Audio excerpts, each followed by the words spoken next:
నిజామాబాద్ లోని శ్రీ నీలకంఠేశ్వర స్వామి వారిని కుటుంబ సభ్యులతో కలిసి దర్శించుకున్నారు తెలంగాణ జాగృతి అధ్యక్షురాలు కల్వకుట్ల కవిత. ఆలయంలో స్వామివారికి ప్రత్యేక పూజలు నిర్వహించారు.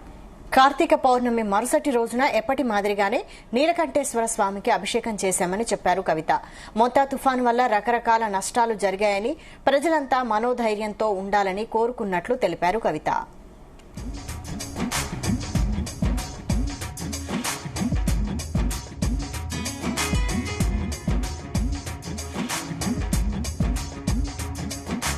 తెలంగాణ నిజామాబాద్ జిల్లా ప్రజలందరికీ కూడా కార్తీక మాసం సందర్భంగా శుభాకాంక్షలు తెలియజేస్తా ఉన్నాం. ఎప్పుడు చేసుకున్నట్టే కార్తీక మాసం తెల్లవారి శ్రీ నీలకంఠేశ్వర స్వామికి చాలా ఉదయం కాలంలో మరి అభిషేకం చేసుకున్నాము. ఆ స్వామివారి దయ వల్ల మన జిల్లా జిల్లా ప్రజలందరూ కూడా బాగుండాలని మనస్ఫూర్తిగా కోరుతున్నాం. నిజామాబాద్ పట్టణంలో, నిజామాబాద్లో ఉన్న అన్ని నియోజకవర్గాల్లో ఉన్న ప్రజలకి మళ్ళొకసారి శుభాకాంక్షలు. ఇప్పుడు కొంచెం కాలం తీవ్రంగా ఉన్నది. మోంతా తుఫాను వచ్చి రకరకాల నష్టాలు జరిగినాయి. ప్రజలందరూ కూడా మనోధైర్యంతో ఉండాలని చెప్పి మనస్ఫూర్తిగా కోరుతున్నాం. ఒక్కొక్కటి డెఫినెట్గా మంచి రోజులు వస్తాయి, మంచి కాలం వస్తాయి. దానికోసం మీతో పాటు మేము ప్రయత్నం చేస్తున్నాం.